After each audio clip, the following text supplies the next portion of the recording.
Assalamualaikum warahmatullahi wabarakatuh. Selamat malam teman-teman.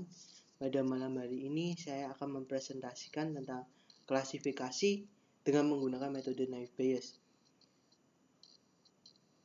Sebelum kita membahas apa itu naive Bayes, kita harus mengetahui beberapa pokok bahasan sebelum itu, yaitu apa itu klasifikasi, apa itu prediksi, kemudian apa hal-hal yang terkait tentang klasifikasi dan prediksi, kemudian contoh penggunaannya, dan juga bagaimana hasil yang ingin dicapai. Sebelum kita membahas kesemuanya itu, kita harus mengetahui dulu bahwa classification itu sendiri termasuk ke dalam suatu proses pembelajaran atau yang disebut learning. Learning ini sendiri dapat dibagi menjadi dua, yaitu supervised dan unsupervised learning. Untuk penjelasannya lebih lanjutnya, dapat Anda lihat sendiri di sebelah kiri saya. Dan juga kalau belum lengkap, Anda dapat melengkapi sendirinya dengan mencari di Google ataupun YouTube. Karena di situ banyak sekali video pembelajaran yang akan memudahkan Anda dalam belajar mengenai ini lebih dalam. Kemudian, sebelum kita membahas apa itu naive Bayes, kita akan membahas apa itu classification dan prediction. Classification adalah memprediksi label kelas, kemudian mengklasifikasikan data berdasarkan pada data training dan nilai label kelas dan mengklasifikasikan atribut dan menggunakannya saat mengklasifikasikan data baru. Kemudian, prediksi itu memodelkan fungsi yang bernilai kontinu, yaitu memprediksikan nilai yang tidak diketahui. Kemudian, bentuk aplikasinya itu persetujuan peminjaman atau kredit, diagnosa medis, dan lain-lain sebagainya. Nah, ini adalah contoh proses dari classification itu sendiri. Dapat kita lihat di sebelah kiri saya ada sebuah tabel yang berisi 6 record, yaitu Mike, Mary, Billy, Jim, Dave, dan Anne. Kemudian ranknya dapat Anda lihat sendiri, yes-nya dapat Anda lihat. Kemudian kita disuruh menentukan kelasnya itu sendiri, atau yang di sini termasuk ke dalam tabel Turner itu.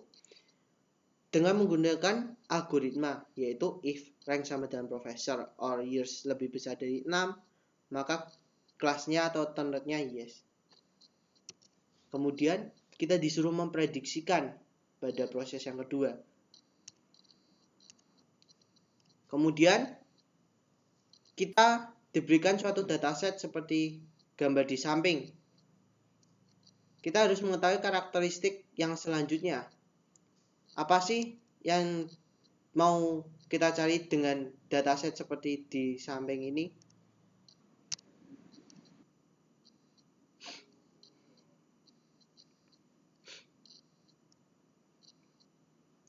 Kemudian kita mempunyai data, yaitu 1000 record dengan income low sama dengan 0, income medium sama dengan 990 data, dan income high sebesar 10 data.